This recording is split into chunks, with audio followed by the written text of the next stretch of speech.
With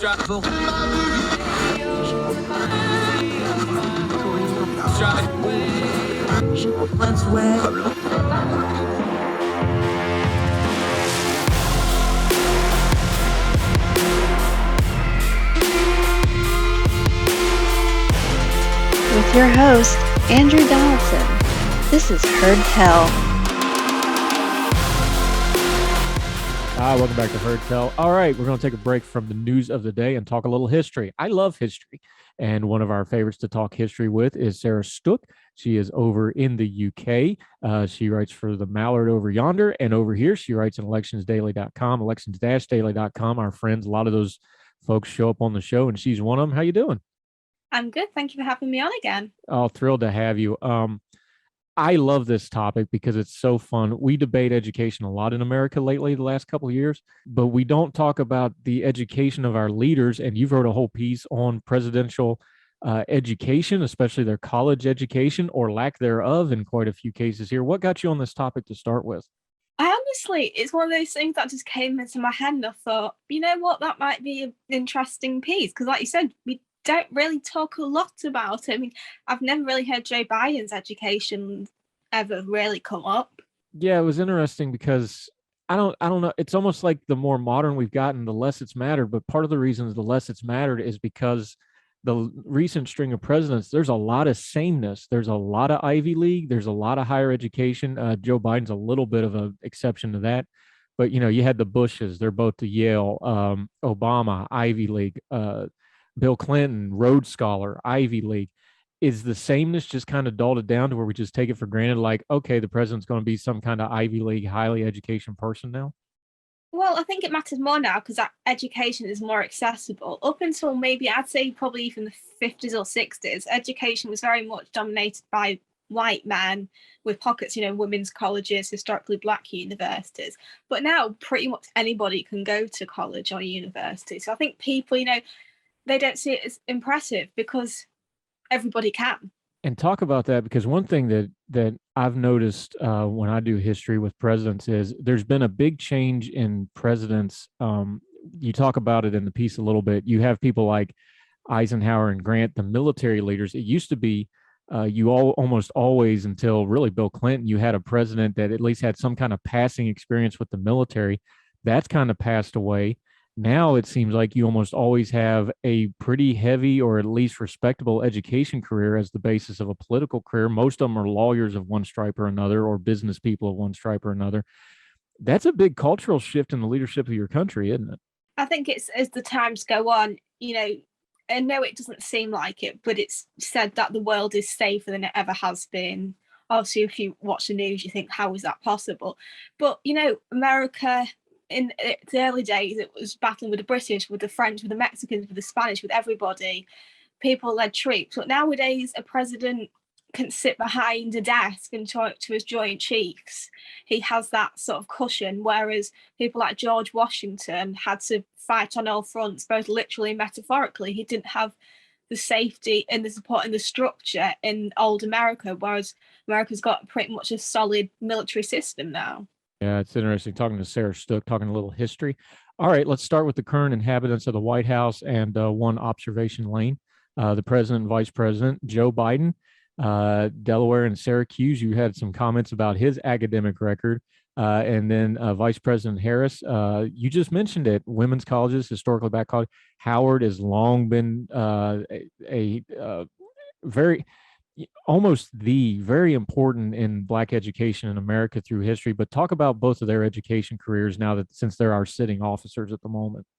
Well, they're the first Democratic ticket since the 80s not to have at least one Ivy League under their belt, which is, you know, pretty interesting, very much so. Joe Biden basically admitted he wasn't really a scholar. He did okay at college and law school. He's not really academic in the sense you think Obama was. When you think of Obama, you think of a very intelligent guy. And by no means I think Joe Biden isn't book dumb. He's also not academic.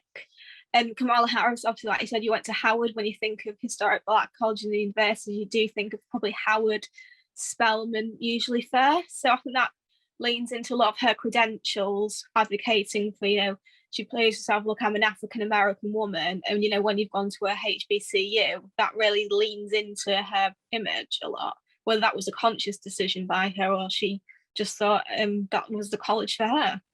Yeah, and then we talked about the Ivy League folks. I found something really interesting in what you wrote too, is we have quite a few college dropouts, or they dropped out of one college, went to another college. Talk about that a little bit, because we don't think of college dropouts, at least in American parlance and in the vernacular. That's usually a derogatory term. We have quite a few presidents that are college dropouts by the definition of the word, don't we? I mean, William Henry Harrison dropped out of pretty much everything. But then again, he was only president for a month, so I don't think it really matters here nor there. But, presidents, they drop out, they switch. Kennedy was all set to go to Princeton, then decided he was going to go to Harvard, probably because his dad went there and, the whole connections thing.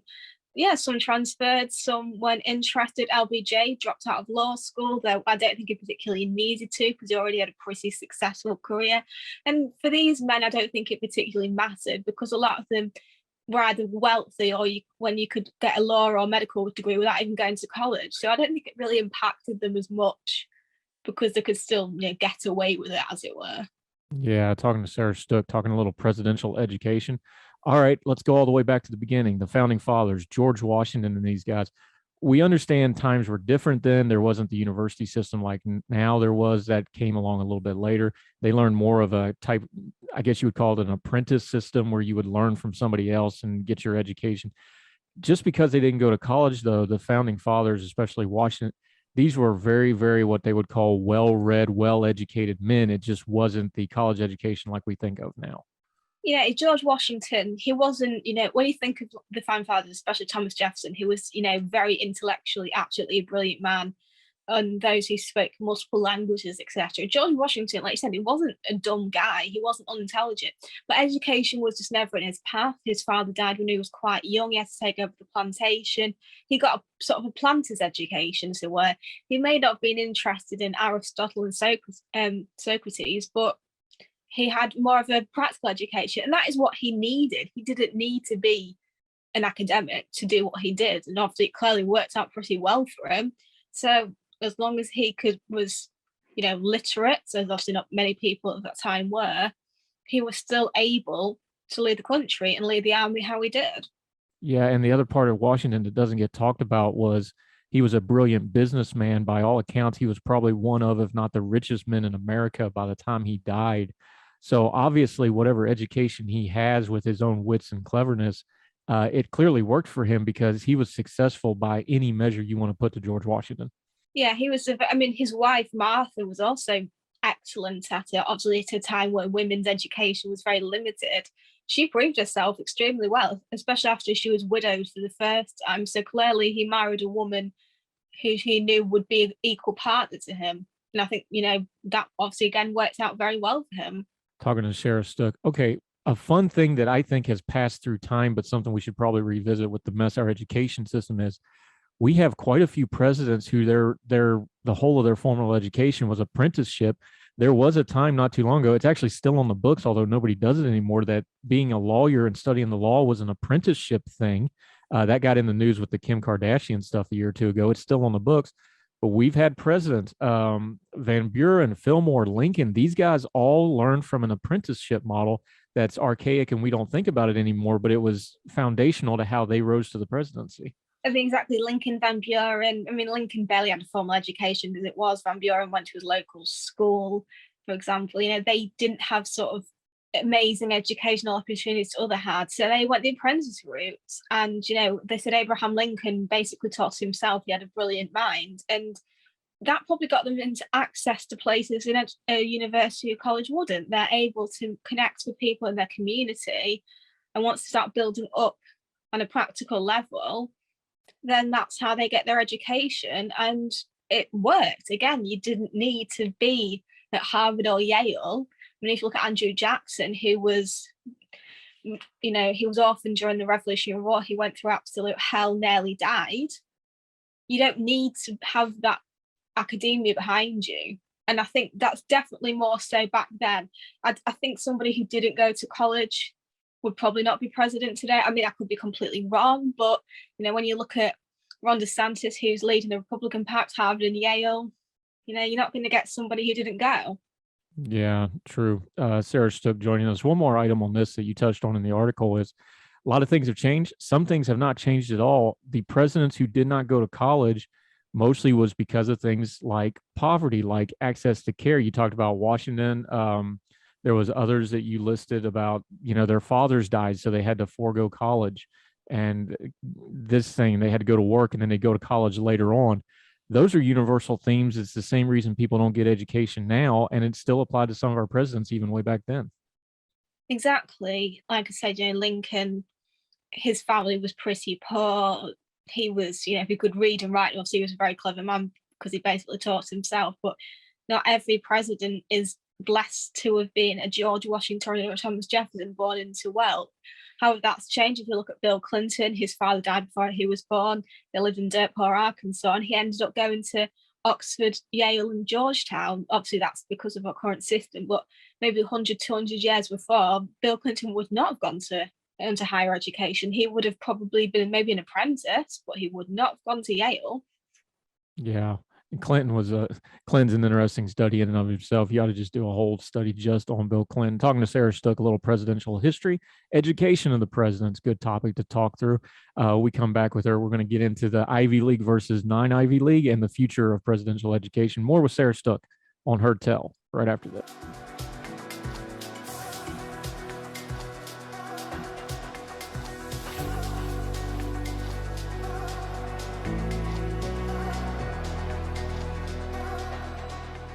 Welcome back to Heard Tell. Our good friend Sarah Stook, she has written yet another great history piece. All right, this is the eternal debate in American politics, Ivy League versus non-Ivy League. The Ivy League is racking up a lot of wins on the scoreboard as far as presidents go currently. Is there some kind of trend to explain other than just the power and the money? And we understand legacy emissions and things like this, but when you studied it, what's the trend line of why so many Ivy League people hold the presidency? Again, a lot of it is down to, however, there were some cases that weren't the case. Rutherford B. Hayes went to Harvard. His father died before he was born. The family wasn't, particularly wealthy. Then you look at Theodore Roosevelt and Franklin D. Roosevelt. There was no way they're not going to go to Harvard. They're Roosevelts. They're rich. They're both very intelligent men. They were going to get in no matter what. The Adams family, natives of Massachusetts from good families. But that's also not, that's an older thing. Bill Clinton, like we discussed, very poor, ended up going to 3 extremely prestigious universities. Barack Obama, double Ivy League. And he came from sort of quite a moderate background, despite being fairly worldly, having lived in Indonesia. But again, if we look a bit closer to home as well, the Bush family, Yale, Harvard, Donald Trump, University of Pennsylvania, another Ivy League. So I think it definitely is about wealth and power. However, I think as times move on, there are more opportunities for non-rich people, scholarships, etc. In the next couple of presidents, we might have a Harvard or Yale graduate who wasn't from extraordinary money. Talking to Sarah Stook. Okay, but it wasn't, this one kind of surprised me. I guess I knew it. I just never thought of it. It's not just modern people that were Ivy League, although it wasn't called the Ivy League then. John Quincy Adams, one of our earliest presidents, highly educated man, and you counted him as an Ivy League man. Yeah, he briefly studied in Europe where his father was ambassador, but then he came and he went to Harvard. He was an exceptionally intelligent man, probably one of the greatest Secretary of States. He spoke 7 languages, which is probably more than Jefferson racked up. So I think obviously, his family being wealthy helped him, but I think he did have an extraordinary mind. And I think I think most presidents are intelligent. People rag on George Bush Jr. for being a bit interesting in the academic department, but he still went to Harvard and Yale. Maybe it's because of who his dad is, but he still got all right scores, and he actually was did better than John Kerry did. And that was with a drinking problem that he has openly Exactly, talked about, which is interestingly enough. The non-Ivy League folks, couple surprises in here. I didn't know this. I guess I probably should have. Nixon went to Duke. How did that happen? Well, he did actually get a scholarship to Harvard, but he couldn't go because his mother and brother needed him back home. And he would he was always so bitter about it. He never got over it. Which, to be fair, you can kind of understand. If you get the opportunity to study at Harvard, you have to turn it down. But yeah, he went to Duke, and then a very clever man. But Duke is still a very good university. Might not be Harvard, but again, it still worked out for him in the end, because I think he was a man who had his mind set on it.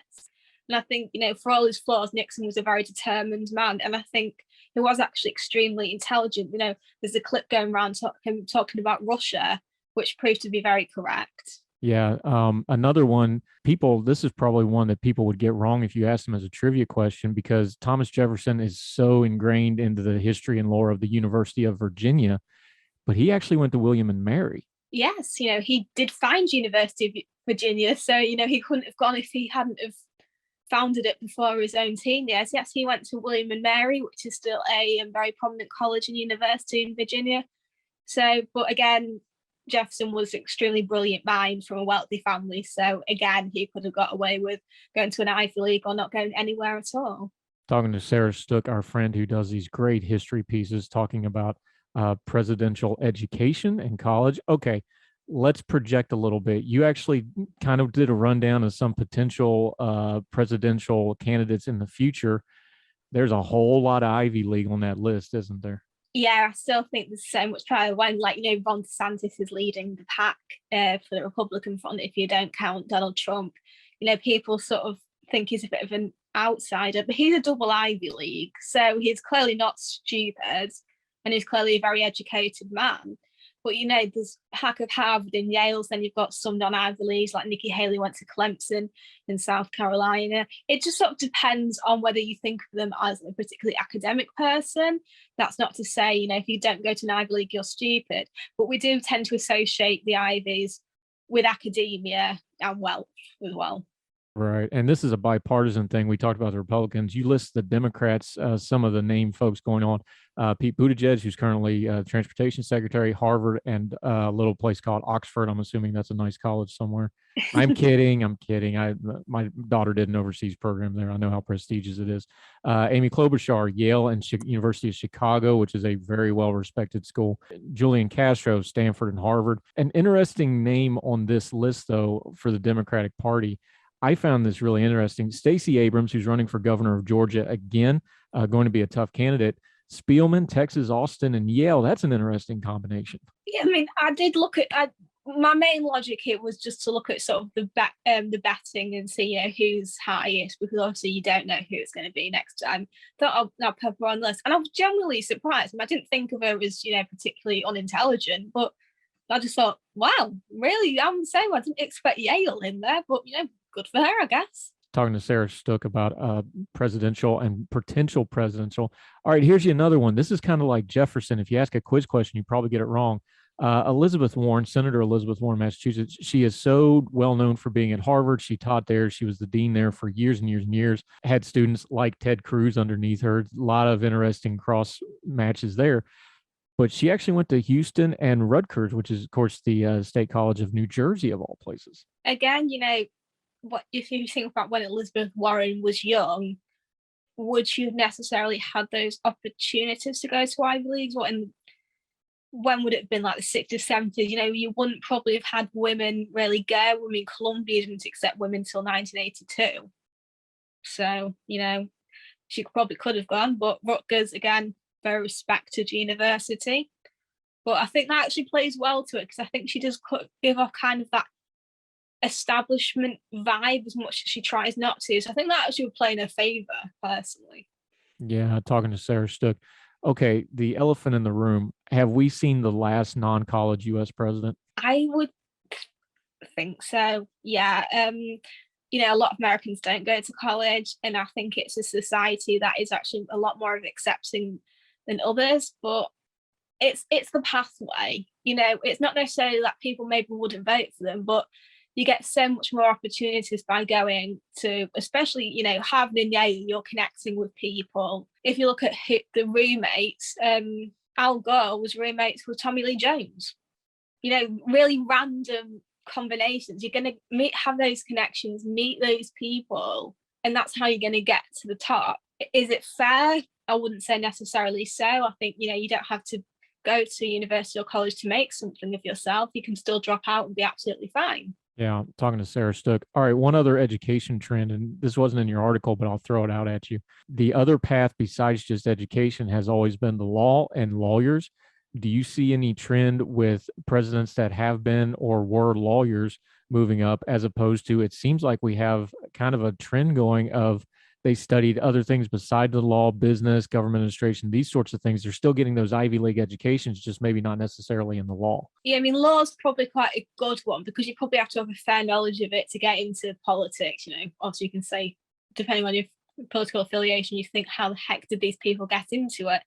But, you know, the Bushes bucked that trend probably because they were more of a business family, as it were. But the people like Nixon and Clinton, who came from middle America, it was a way of, you know, making something of themselves, of using their brains, you know, and it got them out of their homes and doing amazing things. Abraham Lincoln, self-taught from the middle of Illinois and Kentucky to becoming president. Law is definitely the path. You don't see many doctors become presidents, but you see lawyers. All right, I'm going to flip this around on you because you are one of our UK friends.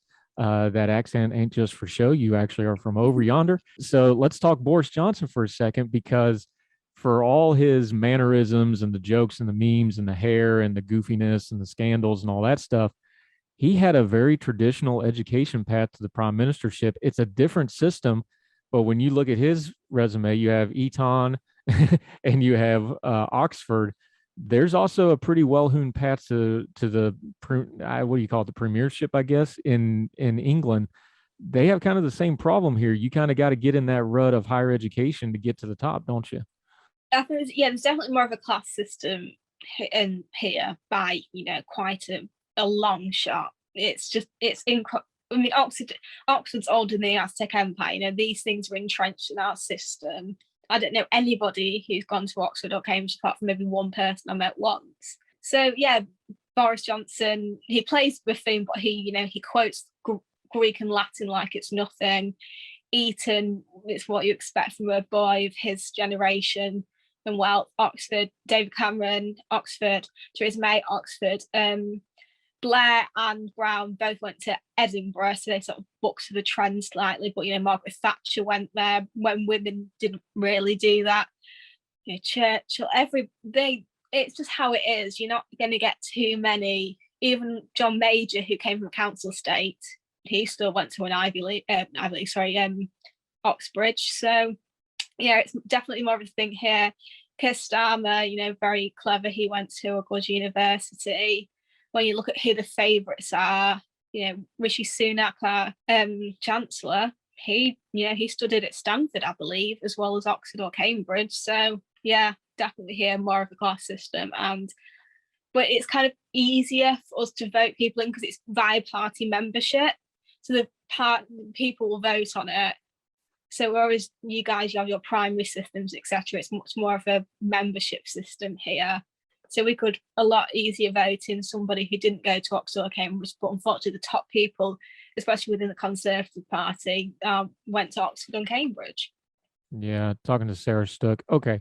Overall, when you look back on this, you studied all the U.S. presidents. What's the thing that really jumped out at you that you learned and went, wow, I did not know that? I think, you know, people do think of it very much Ivy League, and it's not as profound as one might think. I mean, yes, still definitely dominates the system, but, you know, Reagan didn't go to an Ivy League, neither did LBJ, Nixon.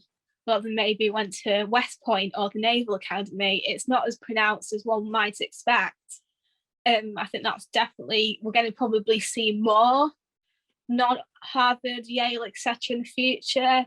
However, like I said, when you look at who was in the running for both Democrats and Republicans, it still remains pretty entrenched, and I'm surprised it is as entrenched as it was. I thought, you know, I was surprised about Ron DeSantis being a double Ivy League.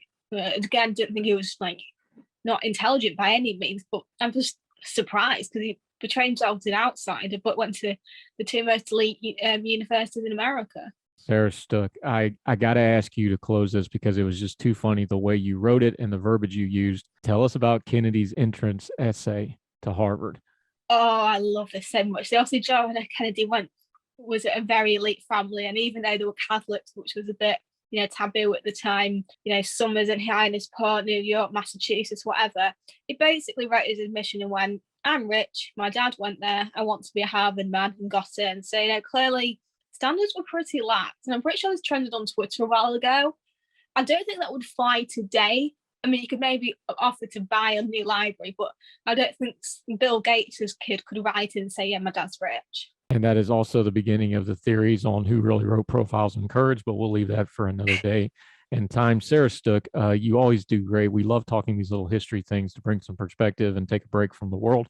Let folks know where you are on your social media and your writing, and so folks can follow you and keep up to date when you put out this great stuff. Well, I have an article coming out in the Mallard next Tuesday, March 15th, which you should all remember because it is a very special person's birthday. Questions include, what if the Russian Revolution failed, and what if Bill Clinton was impeached? And I'm also doing a 10-part series because there's a lot of people to get through of First Ladies. The first one should be out by the time this airs, and it goes from Martha Washington all the way up to Elizabeth Monroe. So you'll read all about these amazing women, plus the hostesses, the daughters-in-laws, and the sisters who got through. Yeah, follow me at Sarah _ Stook, and yes. Oh yeah, Sarah Stook, great stuff. Always enjoy having you on, my friend, and we will definitely be talking about First Ladies and all that other stuff you're writing about when it comes out. Appreciate your time. Thank you. Thank you, man.